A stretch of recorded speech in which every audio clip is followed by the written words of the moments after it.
Hello and welcome to Elections Interview 2013 with me, your host James Binns. Here with me is the wonderful Sophie Bradfield, who wants to be your next president of SUSU. Over the next 10 minutes I'm going to interview Sophie. We're just going to have sort of a general chit-chat and discussion about her policies so that you at home can decide if this is someone you want to vote for, and hopefully will be. Sophie, what are your key policies? My key policies are better representation of the student body, so you know who your representatives are and you have a say in decisions that affect you. Outreach into the community. I think there's a bit of a bubble at university, and I think part of coming to university is not just about getting your degree, it's also about enriching your life and learning to be a citizen for when you leave university with your degree. And the third one is for the union to have training in areas which can help you into employability and also enrich your student experience in areas such as project management and things like that. Okay, that's quite interesting. So focusing on, you say about employability, Yeah. So you don't feel that SUSU should just be about, no, you feel it should just be about getting a good degree, getting a job then? It's more about enriching your degree. So Okay. SUSU should be there for your student experience, so you've got the balance between work and fun, but also it should be there to help you reach your potential and your aspirations, because you come to university with aspirations and things that you want to achieve for after university, and so your union should help you to achieve those things by, well, like I said, through union-led workshops which can help you into employability, because that's what it's all about. So obviously you're talking about societies as a way of enriching your experience. What would you do to try and help societies? Because you hear a lot of them moan about funding and they're not sure how to get funding or just what support's available. What would you do to better that relationship? I think a main part about supporting societies better is, from people I've spoken to recently, there's very much seems to be this square peg round hole approach where societies aren't really fitting into the structure properly because they need different kinds of support tailored to their needs, rather than here's the structure, you need to fit into that how you need and how you want to. So in terms of that, You've lost your train of thought. That's right. We'll come on to another question. In terms of funding for societies, would you increase funding, cut funding? What would you do? I think there's definitely funding issues. So I would try to increase it, but obviously the money's got to come from somewhere. Yeah. So I'm not going to make empty promises on things I can't deliver, but if there's areas where I can increase the funding to give to you, I will definitely try. So what about this is something I talked with P. Reed about and Dave Galani. I mean, what about like the surplus pot of money that's available there? Would you take it and invest that in societies, or would you take it, or would you just leave it and let it build over a few years so that it can be used for bigger projects? I think there needs to be a balance between short-term and long-term goals. So some of it does need to be reinvested into the students and societies, and some of it does need to be invested for longer-term things, such as the master plan. So what do you see as a longer-term objective? Well, things like rebuilding the whole of the union. Yeah, that seems to be something that they're talking about at the moment. Yeah, the master plan. Yeah, It's been in the works for quite a while. It's something that's going to be continued from. I mean, I think this links on to communication, because do you actually think that people? I mean, I've never even heard of what the master plan is. I mean, many students haven't. So, what would you do as president to be able to build that communication? Building communication. Okay, so this comes back to one of my main key policies. It's about taking the I out of president and putting the you back into SUSU. No, I like So, that. have we not had that before? Okay. So it's better representation of the student body by having regular face-to-face consultation sessions, just informal ones, maybe in the bridge, something like that, where you can get to meet your sabbatical officers and question them, ask them what they've been getting up to, and have a say in decisions. And then you find out about things like the master plan, and they do loads of other things that I only hear about by having conversations with them that I get to have by being a member of Union Council, but that shouldn't be the only platform where you can talk to your sabbatical officers. So I'd definitely like to change that. Yeah, that's something that's come up before actually. I mean, do you think that Union Council is the best way of communicating with students? No. I don't. I think it's I wouldn't get rid of it. I think it's an absolutely fantastic core decision-making body where students can have an impact on decisions that affect them within the union, but it needs reform. When you go, it's not engaging. They're really, really long meetings. People don't really know when the meetings are going on. It's very selective as well about who can be there, and yeah, a lot of the stuff's online and not very readable, like really, really long documents with loads and loads of words. So what would you do to make it more accessible then? To make it more accessible, firstly, I would not have it in the Senate room.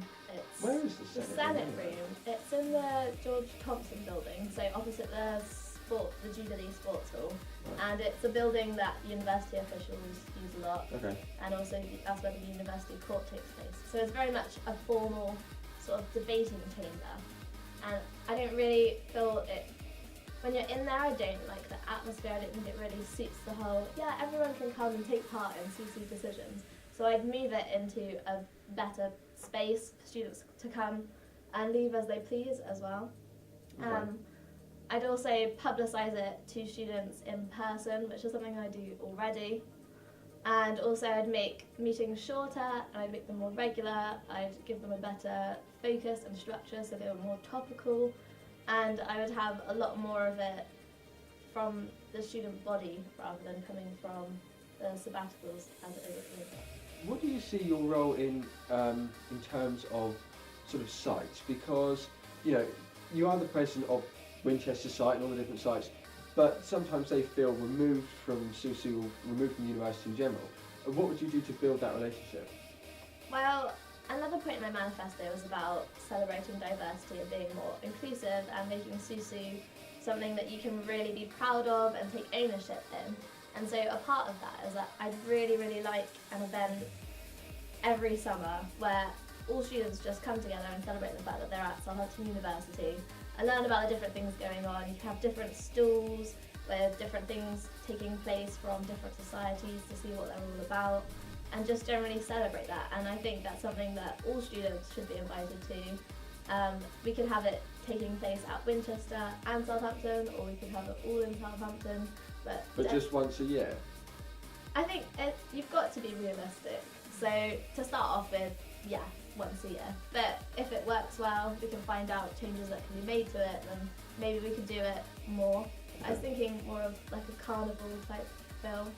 What about sort of short-term things in trying to actually get Winchester, for example, to just be more a part of?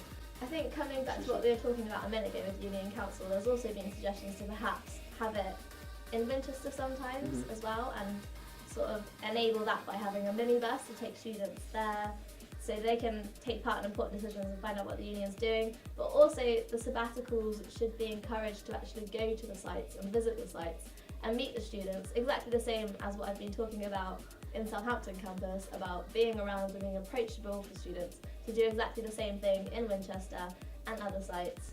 And if we can't get there, to release vlogs, just talking to students and telling them what we've been up to. What do you think about the issue of of some of the SABs? I mean, they've been quite controversial this year, possibly, and it keeps coming out. I mean, do you think the SAB's reputation has been damaged this year? Yes, I do think it has been damaged. I think part of that has been due to the fact, perhaps, that we had 3 sabbaticals rerun and get in, and so you've not had that sort of change around. And also I think when you've got sabbaticals rerunning, they tend to sort of lose touch slightly with the student body. It's nothing that they can control, but it's just something that happens. It's an issue that comes up in Parliament all the time. When you have experts, can you really be an expert in an area if you're not in it anymore? So I think it's nothing they've done themselves, but also when you've got things like the NUS referendum, like not being neutral, it's just about definitely responding to students' needs, and I'm not sure that's always happened. Fair enough. I mean, what do you see your role as well, possibly president? I mean, what is it that how do you see the role developing? I would like it to be a lot more hands-on, a lot more about the students, a lot more fun, a lot more celebratory about Southampton University and what we're all about and what the union's about and what we're there for.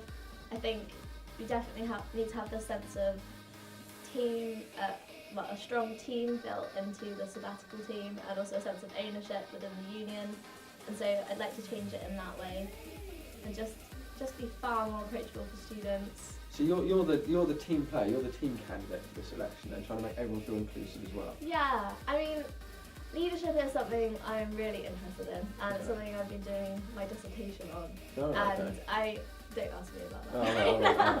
But yeah, I really, really believe a really good president, a really good leader is someone that can motivate and lead a team and empower them to want to make change and to want to be good representatives of those that they represent. And so yeah, I definitely think you need to have a sense of really good team leader, like Team leadership, team spirit. yeah, exactly, like ingrained into the team, because that's just the best way to approach it. Okay. And I think just the impression I've got from when I've had to visit the office for different things is that it's not always that sort of atmosphere in the office. It's very much like, here's a computer, I've got loads of emails, let's reply to them. So you actually want to be out there talking to people more? Yeah. Okay. I mean, there's obviously still work that needs to be done, but I think it's about looking at the schedule for the day and setting aside specific time for students, for face-to-face consultations, and being more hands-on. Okay. Well, thank you for that, Sophie. I hope that's helping you at home. Just tell the people why they should vote for you between now and Friday. Okay. You should vote for me because I'm a new face with new ideas. I really want a new style of leadership within SUSU, and I think it would be absolutely fantastic to have a female president and show that there's not just one way into the job. You can have someone that's got experience, not just from within SUSU, but also from outside of SUSU. And if you really, really want a president that is passionate about being your representative and pushing for the changes that you want to see, then you should definitely vote Sophie B for your union president. Excellent. Thank you very much. That was Thank a you. bit in passion. I like that. That's great. I tried. Thank you very much for tuning in, guys. Don't forget, if you want to find out anything more about Sophie or any other candidates, you can check them out. Check the manifestos out on www.susu.org/elections. That's the one. Thanks for tuning in, guys. Tune in next time. Thank you very much, Dean. Thank you.